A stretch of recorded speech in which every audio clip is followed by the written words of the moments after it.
My name is Joseph. I am incarcerated in Ohio. I was sentenced to 40 to life, and I've been incarcerated for 20 years.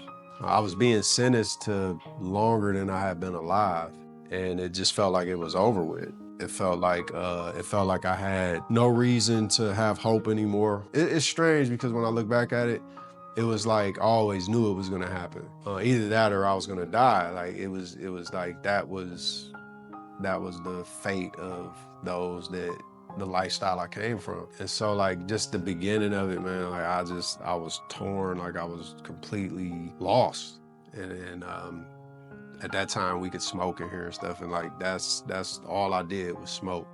I don't know, I guess I tried to speed up the process. Within a year's time, I was being asked by my foster family, my oldest foster sister. She was telling me to go to this Bible study in the prison that I'm in to talk to this guy, Mike Swagger. And I'm like, okay. I'm telling her this, but I'm like, yeah, that's not happening. I'm not going to the chapel. I'm not going to the church. Slowly but surely, I made my way over to the chapel. And then I had started studying the Bible and all that. And I remember coming over one day, finally, to this Bible study, this infamous Bible study. And I walk in and I meet Mike Swagger. And he said, "Hey, what's your name?" I said, "My name is Joseph." And he says, "Oh, I've been looking for you."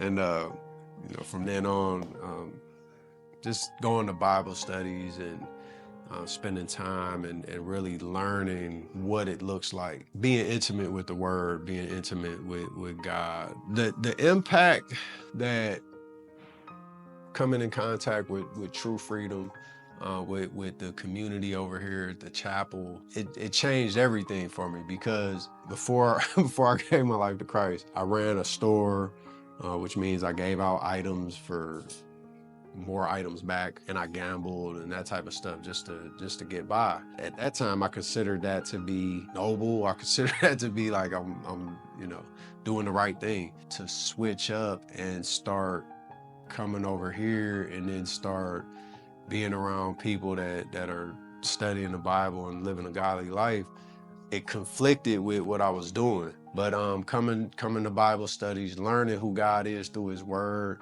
seeing godly examples of people that walked in the same shoes that I walked in, and that had given their life to God, and their life looked successful. Like it didn't just look successful, they were successful.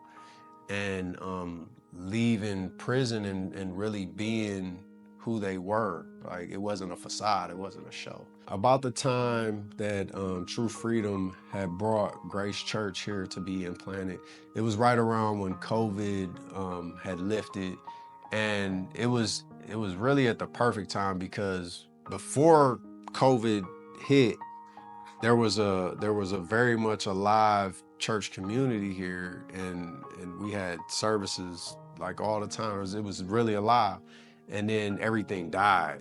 So when True Freedom brought Grace Church in to be implanted, like to be a living part of this institution, it changed everything, because it was kind of like bringing life back again. Like to be able to be a part of community again, it was just, it was refreshing. It just brought back new life. Grace Church is like really set up like something I've never seen before. Like they're in here every day, and they touch base with us every day.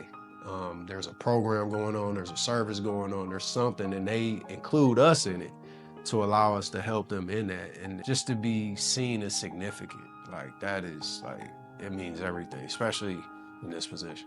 If I could sum up True Freedom Ministries in one word: example. Great example, true examples of what it looks like to not only walk with Christ, but to do the works that Jesus said. If you read Mathew 25, and he says all these things, Jesus says these things about, clothing, people that don't have clothes, people that are sick, people that are in prison. True Freedom was birthed out of prison.